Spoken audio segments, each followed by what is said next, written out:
ඈත අතීතයේ මාතලේ අලුත්වැව ගම්මානයේ පැවති රජ සමයේ නින්ද ගමක විශාල නිධානයක් තිබූ බවට ජනප්‍රවාදයක් පැවතුණා.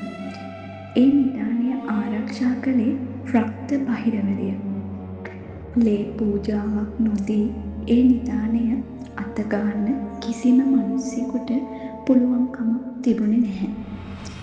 කාලයගේ ඇවෑමෙන් ඒ ගම පාළුවට ගියත් ඒ අඳුරු බලවේගය ඒ මහ කැලෑව ඇතුලේ තවමත් ජීවමානව තියෙනවා.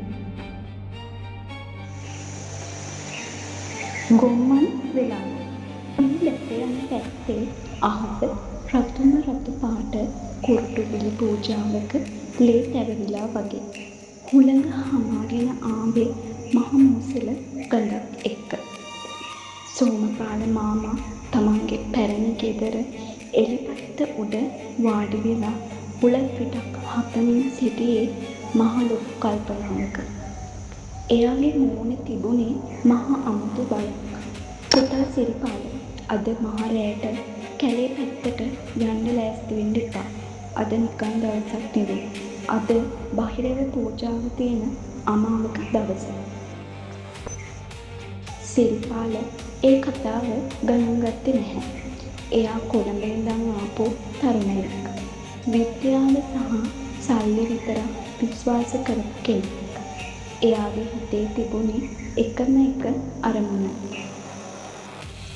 තමන්ගේ සීයලාගේ කාලයේ ඉඳන් පැවතගෙන එන ඒ රහස් සිතියම අරන් මහ කැලේ මැද තියෙන බහිරව ගල අසල නිධානය ගොඩගැනීම. සීයලා කියපුවා මට වැඩක් නෑ මාමි. ඔය බහිරවයෝ පෙරේතයෝ කියන්නේ දියගුල්ලන්ගේ කතා. අද රෑට මම ඒ නිධානය ගන්නවම. සිරිපාල තදින් කිව්වා. මහ කැලෑව ඇතුලේ රෑ 12ට විතර සිරිපාලත් එයාගේ සහායකයා වෙච්ච බන්දුලත් මහ කැලෑව ඇතුළට ගමන පටන් ගත්තා. පරිසරය මුළුමනින්ම ගොළු වෙලා. රැහැයියන්ගේ ශබ්දය පවා එකපාරටම නැවතුණා. ගහකොළ අතරින් ආවේ කුණු උණු මලමිණි ගඳ. සිරිපාල අයියේ මට නිකන් අමුත්තක් දැනෙනවා. කවුරු හරි අපේ පස්සෙන් එනවා වගේ. බන්දුල බයෙන් වෙවුලමින් කිව්වා. සිරිපාල ටෝච් එක වටේට ගැහුවා. කිසිම කෙනෙක් නැහැ.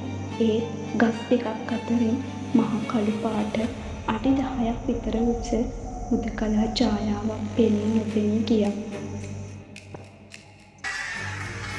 ඒ ඡායාවේ ඇස් දෙක ගිනි අඟුරු කැට දෙකක් වගේ පත් වුණා. ඕක උඹේ හිතේ තියෙන බල්බන්දුල වරෙන් යන්න සිරිපාල කෑගැසුවා. ඒත් එක්කම ගසේ උඩටකින් මහ හයියෙන් හිනාගෙන හඬක් ඇහුණා. ඒ හිනාව මිනිස්සෙක් එකක් නෙවෙයි. ඒක අස්තු විනිවිද යන කන් අගුළු වැටෙන අමුතුම විදිහේ මුසල හිනාවක්. බහිරව ගල අසල කොහොම හරි දෙන්න ආවා. ඒ ගල වටේටම තිබුණේ අඟුරු වලින් ඇදපු අමුතු නාට්‍යරූප. ගල මැද විශාල යකඩ මාලිගාවක් වගේ දොරක් තිබුණා. සිරිපාල සිටියම බලලා ගල උඩ තිබුණු මණ්ඩල කැටයන් කියවන්න පටන් ගත්තා.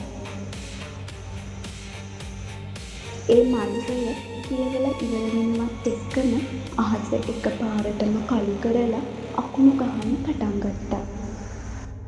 මහ පොළව දෙදරුම් කෑවා.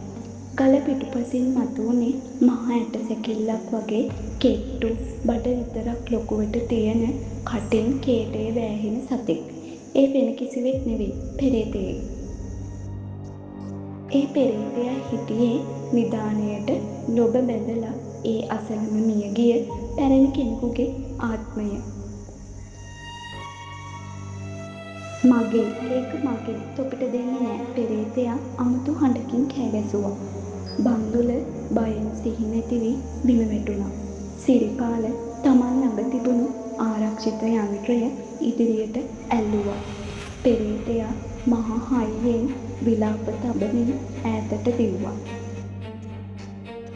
නමුත් ඇත්තම අනතුර ආවේ ඊට පස්සේ.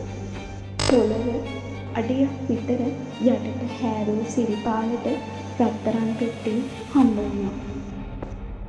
ඒත් එක්කම මුළු කැලෑවම රතු පාට එළියකින් පිරීලා ගියා. ගල උඩින් මතුවුණේ මහ විශාල යක්ෂ රූපයක්. උගේ දත් එළියට පැනලා ඇස් වලින් ගේ පිට වෙනවා. ඒ තමයි රක්ත බහිරවරය. තොපි මගේ භූමියට ආවා. මට ලේ පූජාවක් නොදී මේ නිදානය අතගෑවා. බහිරවයාගේ හඬ මුළු කැලෑව පුරාම පැවදුණා. සිරිපාලට තේරුණා එයා කරගත්ත මෝඩකම. එයා පෙට්ටිය අතහැරලා දිවීමට හැදුවා. නමුත් එයාගේ කකුල් දෙක පොළවට තද වෙලා වගේ හෙල්ලෙන්න බැරි වුණා. බහිරවයා එයා දෙකට අඩියෙන් අඩිය ලං වුණා.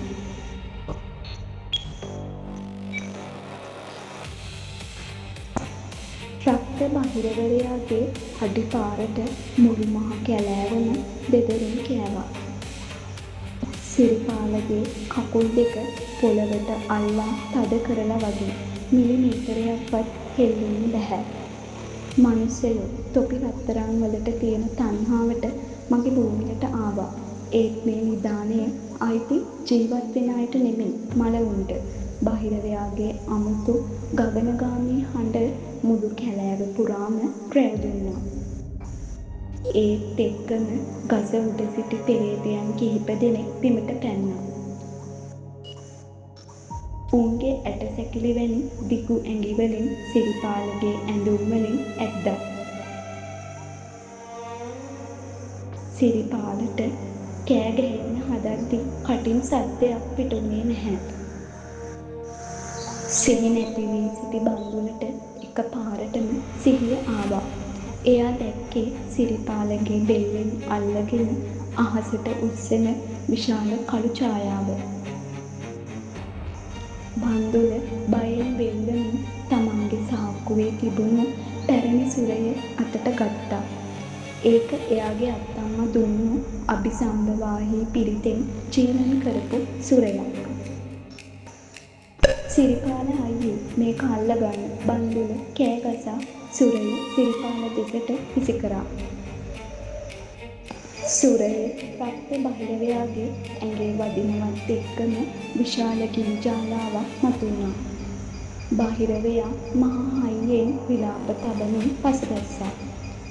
ඒ වෙලාවෙන් ප්‍රයෝජනගත් බන්දුල සිරිපාලව ඇදගෙන මහ කැලෑව දිගේ ගම දෙසට දුව යන්න පටන් ගත්තා. දෙන්නා ගමට එනකොට පාන්දර 3ට විතර ඇති. සිරිපාලගේ මුළු ඇඟම නිල් පාට වෙලා කටින් පෙන දමමින් හිටියේ. බහිරවයාගේ විෂ දුම එයාගේ ඇඟට වැදිලා. සෝමපාල මාමා වහාම ගමේ හිටපු පැරණි කට්ටඩිය වන දේවගුරු මහත්තයා හමුවීම දීලා. දේවගුරු කියන්නේ යක්ෂ බන්ධනය සහ බහිරව පූජා ගැන හොඳටම දන්න වයසක මන්ත්‍රකාරයෙක්. දේවගුරු සිරිපාල දිහා බලලා තදින් කිව්වා, "මූ අත ගහලා තියෙන්නේ සුළුපටු දෙයකට නෙවෙයි. රක්ත බහිරවයා මුගේ ආත්මය අරන් ඉවරයි. තව පැය කිහිපයකින් හිරු පායන්න කලින් අපි මේ බන්ධනය කඩන්නේ නැත්නම් මූ පෙරේතයෙක් වෙලා ඒ කැලේම තනි වෙනවා." දේවගුරු වහාම මැටි පහන් 5ක් පත්තු කරලා නූල් ඇදලා බන්ධන තොවිලයක් පටන් ගත්තා. මන්ත්‍රය කියවද්දි සිරිපාලගේ ඇඟ උඩට අමුතු ආවේශයක් ආවා. එයා අමුතු භාෂාවකින් කෑ ගහන්න පොළවේ හැප්පෙන්න පටන් ගත්තා.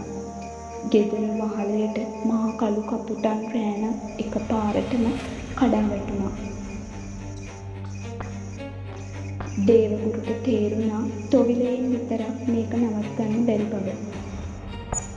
බහිරවයා මුළු ගමටම ශාප කරන්න පටන් අරන්. ගමේ සුසාන භූමිය පැත්තෙන් එක පාරටම මහ හුහුඬක් ආවා. මළවුන්ගේ ආත්ම පෙරේතයන් සහ යක්ෂයන් ගමේ පාරවල් දිගේ දේවගුරුගේ දේවල දෙසට ඇදී එන්න පටන් ගත්තා. පරිසරය මුළුමනින්ම අඳුරු වුණා. අපිට තියෙන්නේ එකම විසඳුමයි දේවගුරු කිව්වා. ඒ නිධානය අහපව් තිබුණු තැනින්ම තියලා බහිරවයට ලේ පූජාවක් නෙවෙයි ආත්ම පූජාවක් වෙනුවට කැපකිරීම පූජාවක් කරන්න ඕන. නැත්තම් මුළු ගමම අළු වෙනවා. සිරිපාලව අර්ධ සිහියෙන් අරගෙන දේවගුරු බන්දුල සහ සෝමපාල මාමා නැවත මහරෑ කැලෑව ඇතුළට ගියා. ඒ යන අතරමඟදී ගස් අතරින් යක්ෂයන්ගේ විලාප හඬවල් යකඩ ගාන හඬවල් ඇහුණා. සමූහයා නැවතත් බහිරව ගල අසලට ආවා. රක්ත බහිරවයා ගල ළඟ ඉඳගෙන සිටියා. උගේ අතේ විශාල යකඩ ත්‍රිශූලයක් තිබුණා. දේවගුරු ඉදිරියට ගිහින් අලු පූසෙක් සහ කැපකල පූජා භාණ්ඩ එකතු කරලා මහා මන්ත්‍ර බන්ධනයක් කිව්වා. රක්ත බහිරව දිව්‍ය රාජයාණෙනි, මේ මෝඩ තරුණයා කරපු වරදට සමා වෙන්න. මේ නිදාන පෙට්ටිය නැවතත් ඔබගේ භූමියට බාරයි. දේවගුරු මන්ත්‍ර බලයෙන් නිදාන පෙට්ටිය නැවතත් පොළව යටට යැව්වා. ඉන්පසු රතු කහ පාට පැරණි යන්ත්‍රයක් ගල මත තබා තදින් ඇලෙව්වා. ඒක මහා බහිරව බන්ධන යන්ත්‍රය. විශාල අකුණු සැරයක් සමග රක්ත බහිරවයා සහ සියලු පෙරේත ආත්ම බහිරව ගල ඇතුළට ඇදී ගොස් අතුරුදහන් වුණා. ගල මැද තිබුණු දොර විශාල ශබ්දයකින් වැසී ගියා. සිරිපාලගේ ඇඟට නැවතත් සිහිය ආවා. එයා තමන් කරපු මෝඩකම ගැන හඬා වැටුණා. පුතා, සොබාදහම සහ අතීත මුතුන් මිත්තන් ආරක්ෂා කරපු දේවල් වලට තණ්හා කළොත් ලැබෙන්නේ විනාශය විතරයි. දේවගුරු සිරිපාලට කිව්වා. එදායින් පස්සේ මාතලේ අලුත්වැව කැලෑව පැත්තට කවුරුත් රැට ගියේ නැහැ. තවම අමාවක දවසට ඒ බහිරව ගල පැත්තෙන් මන්ත්‍ර හඬවල් සහ බහිරවයාගේ අඩිපාරවල් ඇසෙන බව ගම්මු පවසනවා.